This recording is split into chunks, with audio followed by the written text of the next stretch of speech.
Hello bachcho, welcome back to my YouTube channel. My channel name is BM Physics. Today I can talk about the new and interesting topic top 10 international information. Today I can discuss about 5th January 2024. তোমাদের সবাইকে ধন্যবাদ BM physics চ্যানেলে আসার জন্য। আশা করি তোমরা প্রত্যেকেই ভালো আছো। ইতিমধ্যে তোমরা স্ক্রিনে দেখতে পাচ্ছ যে আমরা top 10 daily current affairs 5th জানুয়ারি 2024 2024 সালের প্রতিদিনের ন্যায় আজকেও আমরা 5th জানুয়ারির ইনফরমেশন নিয়ে এসেছি। 5th জানুয়ারিতে কী কী ঘটনা ঘটেছে টপ 10 ইনফরমেশন সেগুলো নিয়ে এসেছি। তো চলো কথা না বাড়িয়ে আমরা শুরু করছি। প্রথমে যেটা রয়েছে, national birds day is observed on 5th জানুয়ারি। প্রতি বছর 5ই জানুয়ারি জাতীয় পাখি দিবস পালন করে। ন্যাশনাল বার্ডস ডে মানে পাখি দিবস। জাতীয় পাখি দিবস পালন করা হয় 5th জানুয়ারি। দেখো, জাতীয় পাখি দিবস পালন করা হয় 5ই জানুয়ারি।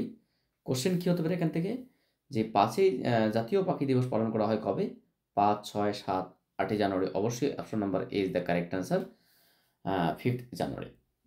নেক্সট ইনফরমেশন কী রয়েছে, Oman will host FIS international hockey federation of hockey world cup qualifiers. মানে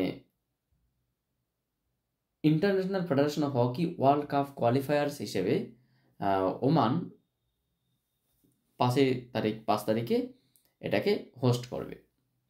কি বলছে দেখো, international federation of hockey world cup qualifiers host করবে ওমান। ওমান একটা দেশ। কি বলছে কোশ্চেন, যে international federation of hockey's 5 world's cup qualifiers host করবে কোন দেশ? অবশ্যই Oman. Option number C is the correct answer. Next information যেটা রয়েছে সেটা হলো, senior diplomat Randhir Jaiswal assumes charge as a ministry of external affairs spokesperson মানে মুখপাত্র। Senior diplomat Randhir Jaiswal assumes charge as a ministry of external affairs. বিদেশের ministry of external অ্যাফেয়ার্সের মুখপাত্র হিসেবে নিযুক্ত হলেন সিনিয়র ডিপ্লোম্যাট রণধীর জাসওয়াল। দেখে কি বলছে, বিদেশ মন্ত্রকের নতুন মুখপাত্র হিসেবে নিযুক্ত হলেন কে? রণধীর জাসওয়াল। হ্যাঁ, তো জাসওয়াল বা জয়সাল বলা হয়, ঠিক আছে। তো এখান থেকে কোশ্চেন কি হতে পারে, যে বিদেশ মন্ত্রকের নতুন মুখপাত্র হিসেবে কে নিযুক্ত হলেন? রণধীর জাসওয়াল বা জয়সাল। ইংলিশে বলা হয় জাসওয়াল, বাংলায় বলা হয় Jaiswal. So option number D is the correct answer. Next information যেটা রয়েছে, the president of India has appointed justice Sanjiv Khanna as the executive chairperson of the national legal service authority. Executive chairperson এর ন্যাশনাল লিগাল সার্ভিস অথরিটি এর executive chairperson হিসেবে president পদে নিযুক্ত হলেন কে? Sanjiv Khanna. The president of India has appointed, ভারতের president appoint করলো justice Sanjiv খান্নাকে as a executive chairperson for national legal service authority হিসেবে। দেখি বলছে, ন্যাশনাল লিগাল সার্ভিস অথরিটি এর এক্সিকিউটিভ চেয়ারপারসন পদে কে নিযুক্ত হলেন? সঞ্জীব খান্না। এবং কে নিযুক্ত করেছেন সেটা তোমার হচ্ছে গিয়ে প্রেসিডেন্ট অফ ইন্ডিয়া, ভারতের প্রেসিডেন্ট, রাষ্ট্রপতি। কোশ্চেন কী হতে পারে এখান থেকে, যে ন্যাশনাল লিগাল সার্ভিস অথরিটি এর এক্সিকিউটিভ চেয়ারপারসন পদে কে নিযুক্ত হলেন? Sanjiv Khanna. So option number B is the correct answer. Next information যেটা রয়েছে সেটা হলো, Nadia Calvino appointed as a new president of European investment bank. European investment ব্যাংকের নিউ প্রেসিডেন্ট পদে নাদিয়া কালভিনো নিযুক্ত হলেন। Nadia Calvino appointed as a new president of European investment bank. কি বলছে, ইউরোপিয়ান ইনভেস্টমেন্ট ব্যাংকের নতুন প্রেসিডেন্ট পদে নিযুক্ত হলেন কে? নাদিয়া কালভিনো। কোশ্চেন কি হতে পারে এখান থেকে? ইউরোপিয়ান ইনভেস্টমেন্ট ব্যাংকের নতুন প্রেসিডেন্ট পদে কে নিযুক্ত হলেন? অবশ্যই নাদিয়া কালভিনো, বা option number A is the correct answer. Next information কি রয়েছে? সিস পিএম পেট্রোল Chief PM Prime Minister Petr Fiala will be chief guest as a Viran Gujarat Summit. Viran Gujarat Summit এর চিফ গেস্ট হিসেবে আমন্ত্রিত হলেন কে? অতিথি হিসেবে আমন্ত্রিত হলেন কে? তোমার হচ্ছে গিয়ে চেক রিপাবলিকের প্রেসিডেন্ট, তিনি হচ্ছে কিন্তু তোমার পিএম, চেক রিপাবলিকের প্রধানমন্ত্রী, চেক রিপাবলিকের প্রধানমন্ত্রী পেট্রোল ফিয়ালা। তো কি বলছে যে চেক রিপাবলিকের প্রধানমন্ত্রী পেট্রোল ফিয়ালা তোমার হচ্ছে ভিরান গুজরাট সামিটের চিফ গেস্ট হিসেবে নিযুক্ত হলেন। কি বলছে বাংলা দেখো, ভিরান গুজরাট সামিটের প্রধান অতিথি হিসেবে আমন্ত্রিত হলেন চেক রিপাবলিকের প্রধানমন্ত্রী পেট্রোল ফিয়ালা। কোশ্চেন কি হতে পারে এখান থেকে? ভিরান গুজরাট সামিট এর প্রধান অতিথি হিসেবে আমন্ত্রিত হলেন কোন দেশের, মানে পেট্রোল ফিয়ালা? অবশ্যই তোমার হচ্ছে গিয়ে চেক রিপাবলিক, বা option number C is the correct answer. Next information কি রয়েছে? Virat Kohli wins Pubity male athletes of the year award beating Lionel Messi. Beating Lionel Messi এর ইয়ার অফ দ্য অ্যাওয়ার্ড হিসেবে মানে পেলেন কে?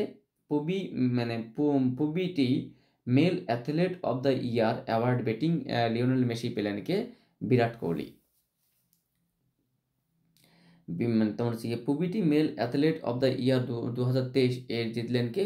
বিরাট কোহলি। কোশ্চেন কি হতে পারে এখান থেকে?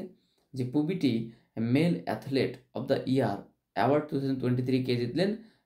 অবশ্যই option number B is the correct answer, Virat Kohli.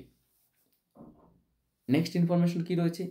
France becomes first European country to issue digital স্ক্যানজেন visa. Digital স্ক্যানজেন visa প্রথম ইউরোপিয়ান কান্ট্রি ফ্রান্স প্রদান করলো। যে প্রথম ইউরোপিয়ান দেশ হিসেবে ডিজিটাল স্ক্যানজেন ভিসা ইস্যু করবে ফ্রান্স। কোশ্চেন কি হতে পারে? যে প্রথম ইউরোপিয়ান দেশ হিসেবে ডিজিটাল স্ক্যানজেন ভিসা মানে ইস্যু করবে কে? অবশ্যই France, option number A is the correct answer. Next information কি আছে? Classical dancer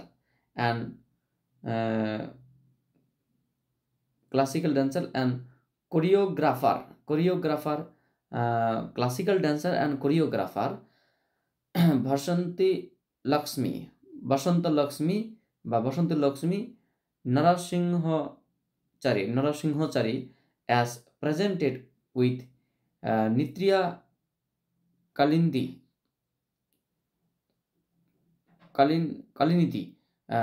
award. বলছে ক্লাসিক্যাল ড্যান্সার অ্যান্ড কোরিওগ্রাফার এর Vasanthi Lakshmi Narasimhachari was presented with Nitya কালিনিধির অ্যাওয়ার্ড পেলেন কে? Vasanth Lakshmi classical dancer and choreographer হিসেবে। দেখো বাংলাটা কি বলছে? তোমার নৃত্য কলানিধি পুরস্কার পেলেন, নৃত্য কলানিধি পুরস্কার জিতলেন ক্লাসিক্যাল নৃত্য শিল্পীকে বসন্ত লক্ষ্মী নরসিংহচারী। কোশ্চেন কি হতে পারে? যে নৃত্য কলানিধি পুরস্কার জিতলেন কোন ক্লাসিক্যাল নৃত্যশিল্পী? অবশ্যই Vasanth Lakshmi, option number A is the correct answer. So next and final information, Vikrant Messi's 12th fail has been submitted for the Oscar 2024 as the independent nomination. অত্যন্ত গুরুত্বপূর্ণ বিষয়, 2024-এর 12th fail মুভিটি অস্কার পাবে বলে মনোনয়ন হলো। 2024 অস্কারের জন্য মনোনয়ন পেল কি? 12th fail movie. কোশ্চেন, 2024 অস্কারের জন্য মনোনয়ন পেল কোন মুভি? অবশ্যই 12th fail, option number A is the correct answer. তো আশা করি তোমরা প্রত্যেকেই বিষয়গুলো বুঝতে পারছো। তোমাদের আমি আরও একবার রিকোয়েস্ট করছি, তোমরা প্রত্যেকে এই ইনফরমেশনগুলো ভালো করে দেখবে এবং এখান থেকে যদি কোনো রকম ইনফরমেশন মিস্টেক বলে মনে হয় তোমরা আমাকে সেগুলোকে একটু জানাবে, আমি সেগুলোকে রেকটিফাই করব এবং তোমাদের সামনে আবার দরকারে রেকটিফাই ইনফরমেশন প্লেস করব। So thank you for watching my video and wait for my next class.